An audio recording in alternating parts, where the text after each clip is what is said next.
This video we'll be discussing about deadlock detection and recovery. So where we have to use deadlock detection. So if you are not using any algorithm to prevent or to avoid deadlocks, then deadlocks may occur.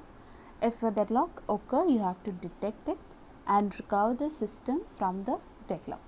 Okay, so for deadlock detection we have two algorithms.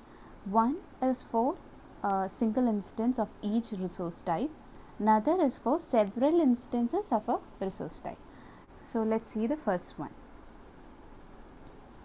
So for single instances of each resource type, we are using a variant of resource allocation graph that is called wait for graph. So let's see how we will construct a wait for graph. So the first one is the resource allocation graph. You can see this. So let's see how we will draw the wait for graph. If you have a edge from a process, say let's see P2 to R4, we have an edge, that is P2 is requesting for R4 and R4 is already being held by P3. So only if P3 completes its execution, R4 will be available for P2. So if you have a edge from P2 to R4, which is a request edge, and from R4 to P3, which is a allocation edge, then you can write or you can draw P2 to P3 an edge.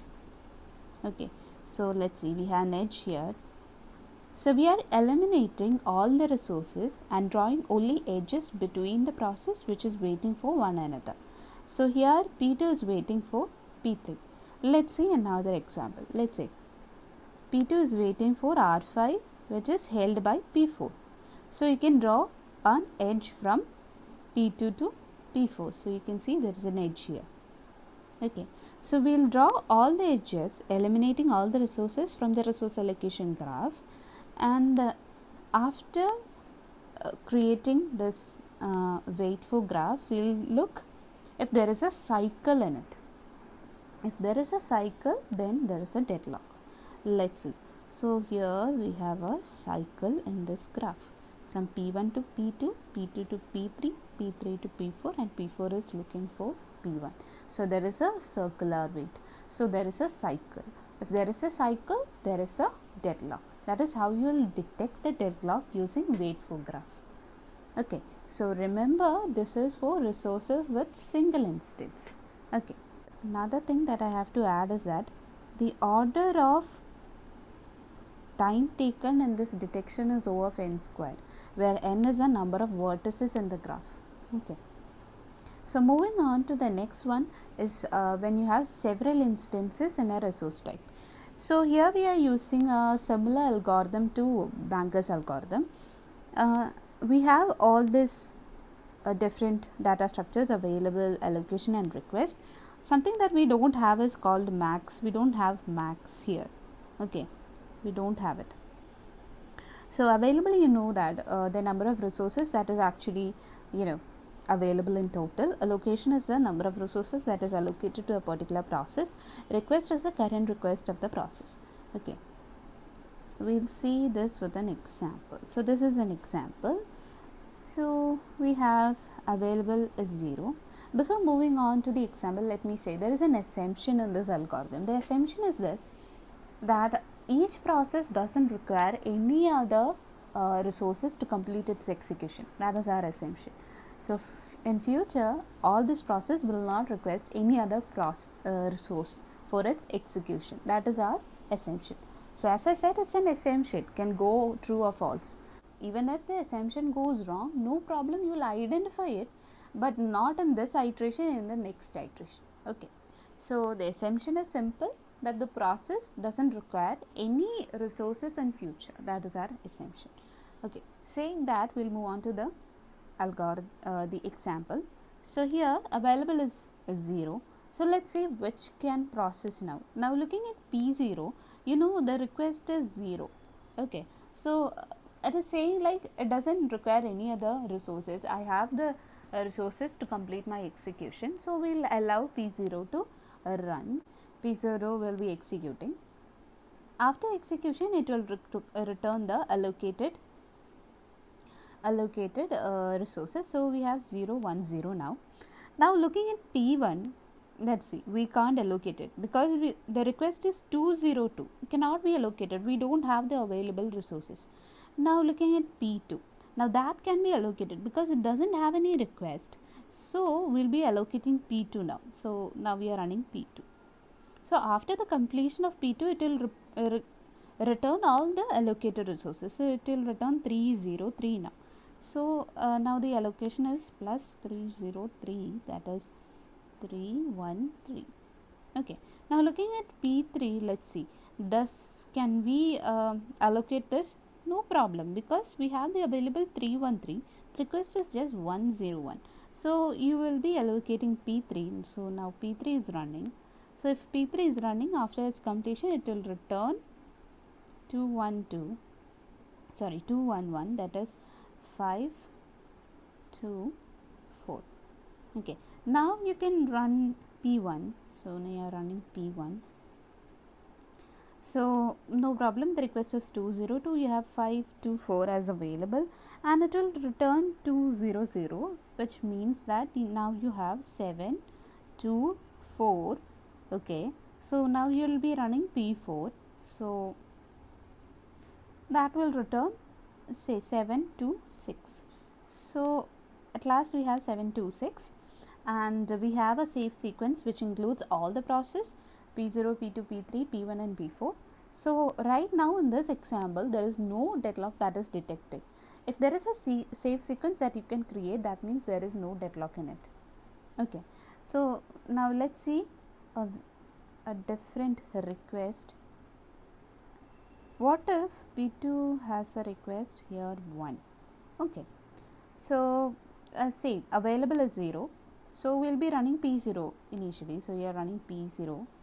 So after completion of P0, what you will get? 1010. Now let's see, can we run any of this process? See, the request is 202, which cannot be allocated. 001 cannot be allocated, we don't have 1 here. See, 100 cannot be allocated, so no. 002 cannot be allocated, so all this process cannot be allocated. Now we have a deadlock. This is how you will detect a deadlock using this algorithm. Okay, so we will allocate the process with available resources. If it can be allocated, we will allocate it. It will complete its execution and return the allocated resources. By adding that to our available, we will look at the next process. We will check if we can allocate the next process. At last, if we find a safe sequence, then there is no deadlock. If you could not find a safe sequence, that means there is a deadlock. Okay, fine. So these are the two methods that you are using for deadlock detection algorithm. So when will we use deadlock detection algorithm? So we will be considering two different parameters. The first parameter is how often is a deadlock likely to occur, first one. Second one, how many processes will be affected by the deadlock when it happens. So we are considering both of these parameters to find out how frequently you should use a deadlock detection algorithm. So if you are having frequent deadlocks, that means that it's a huge overhead. You have to use deadlock detection algorithm very frequently, which is very bad for the system. So if there is deadlocks that occurs frequently, that means that the system is not well designed. That is the reason why you have deadlocks. Okay, so one method that you can do is that you can whenever a process requests a resource, and if it cannot be allocated immediately, at that time you can run a deadlock detection algorithm. This is based on the assumption that maybe because there is a deadlock, this particular resource cannot be allocated. So you are running a deadlock detection whenever a resource cannot be allocated immediately. So by this, the advantage of this thing is that if when you are running it at that time, you can identify which particular process has actually created the deadlock. You can identify that. That is the one advantage of this kind of method. Another method is when you run the deadlock detection algorithm when the performance of the CPU goes under less than 40%. That's another way of doing it. But the problem here is that when you are running at that time, you may discover many different cycles, and you will not understand which particular process has caused the CPU to go under this kind of level of performance. One more thing that I would like to add is the time complexity of mn square. So here m is the number of resources that is available, n is the number of process that is available. So it will, this particular method, the last method, which is similar to Banger's algorithm, will take O of mn square time complexity. Okay. Now deadlock recovery we can do in two methods. You can do using a manual method or using a automatic method. So we are not going to study about the manual method, we are going to study about the automatic method. So in automatic method you can use two different, again some divisions. The first one is by aborting one or more process to break the circular wait. The second method is preempting some resource from one or more of the deadlocked process.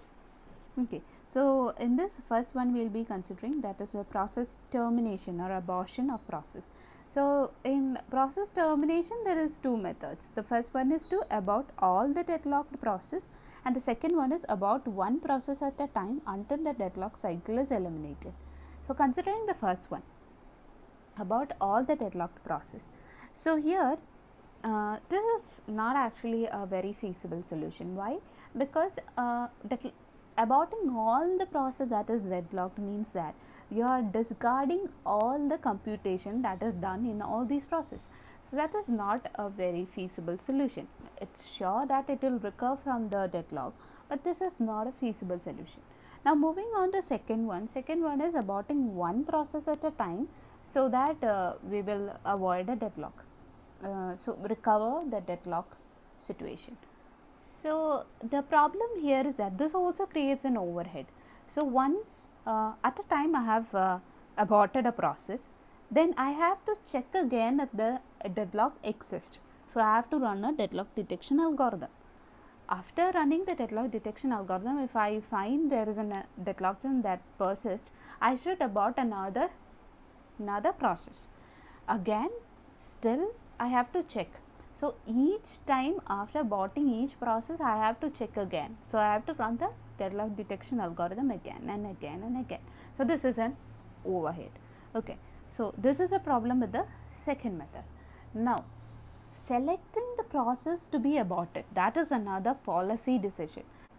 So there are processes that cannot be aborted in the midst. For example, if a process is modifying a file, and what if you are pausing or aborting that particular process in midst of it? What happens? This file may go corrupted, right? So you can't abort that kind of process. Another example, if you are printing some data, if you are aborting in the middle of it, what the printer have to reset again for printing the next document. So there are processes that cannot be aborted in the midst. Okay. So we have to select a process which has minimum cost. So this is actually a policy decision. We will consider many parameters to decide on this. Okay. So let's see which are these parameters. We will be considering all the 6 parameters. The first thing that we will be considering is the priority of the process. Okay. Then the second one is how long have the process have actually completed, or how much time it will take, or how much percentage is there to complete this process. So it is absurd idea to about a process that has already completed about 80% of its work. If a process has just completed 20% of its work, then no problem. Okay, but if it has already computed about 80% of its work, then aborting such process is not a very good idea. Okay, so you have to consider it. Another thing that you will consider is the how many number of resources, or what are the type of resources that this process is holding. Is the resources preemptible? These things have to be considered. The fourth thing that you have to consider is how many more resources the process needed to order to complete. How many more process the process need to complete execution. Now the fifth one is how many processes should be terminated to end this deadlock condition, that you have to consider. The sixth condition is that whether the process is interactive or batch process. We don't prefer to abort an interactive process because it is a real time thing. So aborting such process is the last resort that you have to go for. Okay, so considering all these 6 parameters, you have to select a process that has to be aborted. Okay, so that is what you have to say about process termination, 2 methods. Okay, now moving on to recovery using resource preemption. So what you are doing here is that you are selecting a process that is inside the deadlock and preempting certain resources of this particular process. Okay, so by that you will be maybe recovering the system from deadlock. So, but there are certain problems with preemption. The first problem is that selecting the victim.